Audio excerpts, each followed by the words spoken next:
दिल्ली के जहांगीरपुरी में हनुमान जन्मोत्सव पर जो दंगा हुआ था उसमें दिल्ली पुलिस पहले ही दिन से एक्शन मोड में है और उसी के कारण आपको बता दें कि अभी 3 और बड़े आरोपी गिरफ्तार किए गए हैं। इसको मिलाकर कुल अभी तक 36 आरोपियों को गिरफ्तार कर चुकी है दिल्ली पुलिस।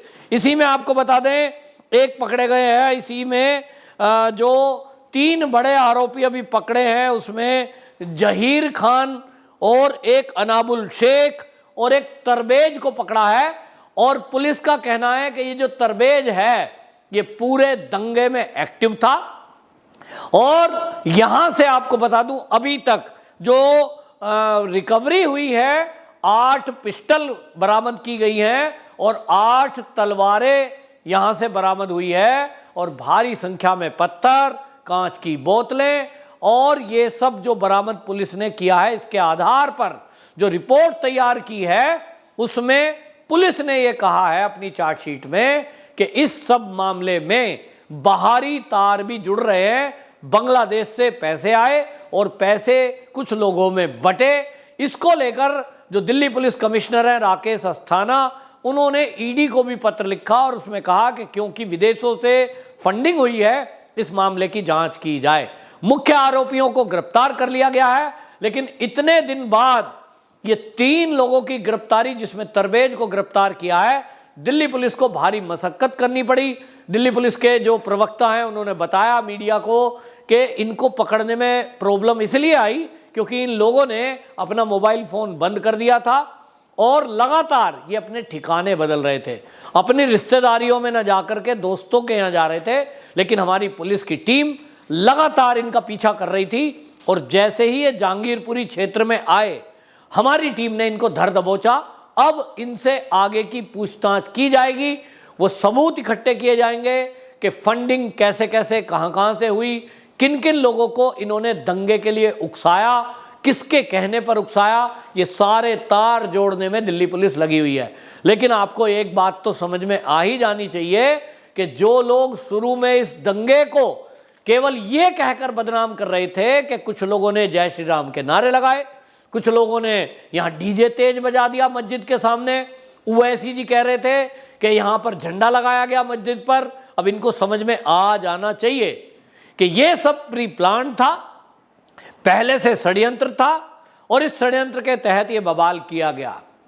यह पहले से तैयारी थी कि अवैध पिस्टल, अवैध बोतलें और तलवारें वहां इकट्ठी की गई, लोगों को पैसे दिए गए, यात्रा आएगी इसके ऊपर हमला करना है, इसके बाद क्या क्या करना है, ये सारी स्क्रिप्ट लिखी गई। नहीं तो छतों पर पत्थर कोई 1 मिनट के अंदर नहीं जाए जाते। और ये जो पथराव हुआ था वीडियो में देखा कि वो जो जन्मोत्सव की झांकी निकल रही थी अचानक से उसके ऊपर पथराव शुरू होता है। तो ये सब जो नेता इनको बचाने की कोशिश कर रहे थे, जो लोग कह रहे थे कि ये गलती केवल उनकी है जो यात्रा निकाल रहे थे, कुछ लोग कह रहे थे कि यात्रा की परमिशन नहीं ली गई थी, ये सब लोगों के अब मुंह पर ताला लग गया है। और ये हमने पहली बार नहीं देखा। नैरेटिव चलाने वाला जो गिरोह है, जो इस देश में देश विरोधी इकोसिस्टम है, उसका ये तरीका है कि वो एक झूठ को 100 बार बोलता है और उसके बाद गायब हो जाता है। अब कोई जवाब नहीं देगा कि ये जो लोग पकड़े गए हैं, जिनकी गिरफ्तारी हो रही है, जिनसे सामान बरामद हो रहा है, ये जो लिंक खंगाले जा रहे हैं, इस पर आप क्या कहेंगे? न्यायपालिका में आप देखिए, कोर्ट में पुलिस ने प्रस्तुत किया, सबूत सब कुछ प्रस्तुत किए, तो कोर्ट ने कस्टडी दी है। कोर्ट समझ रही है ये मामला गंभीर है। लेकिन ये जो कुछ नेता हैं, कुछ कट्टरपंथी सोच रखने वाले लोग हैं, ये ऐसे लोगों के पक्ष में खड़ा होकर इस तरह के दंगों को बढ़ावा देते हैं। आप ये देखें कि पहले ही दिन से, चाहे वो बीजेपी के लीडर हो, चाहे आरएसएस वाले हो, किसी ने उन लोगों का पक्ष नहीं लिया जिन लोगों ने इस तरह की बातें की। लोग कहते थे अगर परमिशन नहीं ली है तो कार्रवाई हो, इसमें हमें क्या आपत्ति है। और हमने देखा कि जिन लोगों ने हनुमान जन्मोत्सव की झांकी निकाली थी उसमें कुछ लोग गिरफ्तार हुए, क्योंकि दंगे में दोनों पक्ष से ये गिरफ्तारी एक ट्रेंड सा बन गया है। हालांकि हमला हुआ हनुमान जन्मोत्सव झांकी निकालने वालों के ऊपर, लेकिन उनको भी गिरफ्तार कर लिया गया जो पथराव में घायल हुए। क्यों? पुलिस का एक ट्रेंड है कि साहब धारा 151 में शांति भंग के आरोप में 4 इधर से पकड़ लो, 4 इधर से पकड़ लो, खाना पूर्ति हो गई कि साहब हमने दोनों को पकड़ा। अब ये इसलिए भी जरूरी है कि ओवैसी जैसे नेता दिल्ली पुलिस पर जब ये आरोप लगाते हैं कि पुलिस एक तरफा कार्रवाई कर रही है, ये जो राकेश अस्थाना है ये तो अमित शाह के आदमी है, जबकि कोई पुलिस में अफसर आता है वो देश का आदमी होता है, ना कि किसी नेता का। नेता आज हैं कल नहीं है, सरकार आज मोदी है कल को कोई दूसरी होगी, तो इसका मतलब ये नहीं कि पुलिस के जो अधिकारी हैं वो किसी पार्टी के जुड़े होते हैं। उनका काम है कि वो निष्पक्षता से चीज़ों को देखें, और इसलिए गिरफ्तारी दोनों पक्ष की हुई। अब ये न्यायालय तय करता है कौन इसमें दोषी है कौन नहीं है। जो दोषी हैं वो जेल के अंदर बंद हैं आज भी, जो निर्दोष है वो जेल से जमानत पर या तो निर्दोष साबित होकर छूट गए। अब ये प्रक्रिया है, लेकिन हमने देखा कि देश में जहां जहां रामनवमी पर पथराव हुआ, हनुमान जन्मोत्सव पर जहां जहां पथराव हुआ, वहां हमने देखा एक ट्रेंड कि कांग्रेस, वामपंथी विचारधारा और ये कट्टरपंथी सोच रखने वाले लोग ये पूरे के पूरे उन पथराव करने वालों के पक्ष में खड़े हो जाते हैं और फिर नैरेटिव चलाते हैं, उनको जस्टिफाइड करने की कोशिश करते हैं। इससे दंगा भड़कता है, इससे अपराधियों के हौसले बढ़ते हैं। अवैध हथियार रखना, यदि आप या मैं कोई अवैध तमंचा रख लें और पुलिस हमें गिरफ्तार कर ले तो कई महीनों की सजा है, गैर जमानती है, लेकिन यहां इसको अपराध मानने को तैयार नहीं है। वैसी से बात करो तो कहेंगे पुलिस गलत कर रही है। अरे भाई पुलिस क्या काम करेगी? उसका काम है कि जो भी बदमाश है, अपराधी है, उसको गिरफ्तार करना। आम आदमी तो कोई गिरफ्तार नहीं किए। पथराव करने में यूं तो बहुत सारी महिलाएं भी दिख रही थी और बालिग नाबालिग मिलाओ तो सैकड़ों थे। जो प्रत्यक्षदर्शी हैं दिल्ली दंगे के वो बता रहे कि 1000 के करीब संख्या थी, लेकिन पुलिस ने कितने लोगों को गिरफ्तार किया है? 36 लोगों को। इसका मतलब यह हुआ कि पुलिस एक तरफा कार्रवाई नहीं कर रही है। एक तरफा कार्रवाई कर रही होती तो पुलिस के लिए मुश्किल काम नहीं है कि वो जो भीड़ इकट्ठा होकर पथराव कर रही थी या जो भीड़ में शामिल थे उन 1000 के 1000 आदमियों को जेल के अंदर बंद कर देती। पुलिस के लिए क्या मुश्किल है? उसके पास वीडियो है, उसके सोर्स हैं, और दिल्ली पुलिस अपने आप में नंबर 1 है। लेकिन उन्होंने ऐसा नहीं किया। उन्होंने समझा कि उकसा कर पैसे के बल पर दंगा भड़काने वाले, दंगा कराने वाले वो मुट्ठी भर लोग होते हैं। 1000 की भीड़ है तो उसमें 1000 दंगा ही नहीं है, कुछ तमाशबीन भी हैं, कुछ किसी कारण से आ गए हैं, कुछ उकसाए में आ गए हैं। और इसलिए 36 आदमी 1000 में गिरफ्तार होना ये अपने आप में बता रहा है कि दिल्ली पुलिस किस तरह से अपना एक एक कदम फूंक फूंक कर उठा रही है।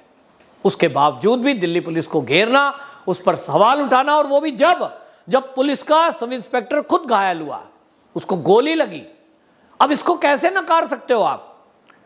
पुलिस कर्मी को गोली लगी है, वो घायल है, वो गवाह है।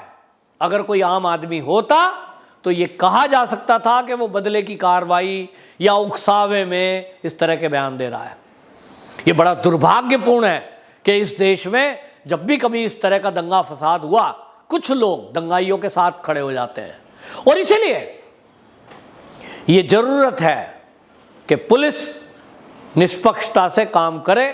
दिल्ली पुलिस ने जो करके दिखाया है, जिस तरह से उन्होंने दंगे को कंट्रोल ही नहीं किया, एरिया को पूरा, अगले ही कुछ दिनों में आपने देखा वहां तिरंगा यात्रा निकल रही थी, लोग भाईचारा बढ़ाने की बात कर रहे थे। ये कैसे होता है? ये पुलिस के कार्यशैली के ऊपर विश्वास जताया आम आदमियों ने। मैंने दिल्ली के दंगे को देखा है जब सीए का विरोध हो रहा था। उस समय ईस्ट दिल्ली के एरिया में जहां खूब लूट, आगाजनी और हत्याएं तक हुई, वहां दिल्ली पुलिस ने अगले कुछ ही घंटों में अमन शांति कायम करने वाली कमेटी और उन लोगों से बात करके बाकायदा शांति क्रिएट कर दी।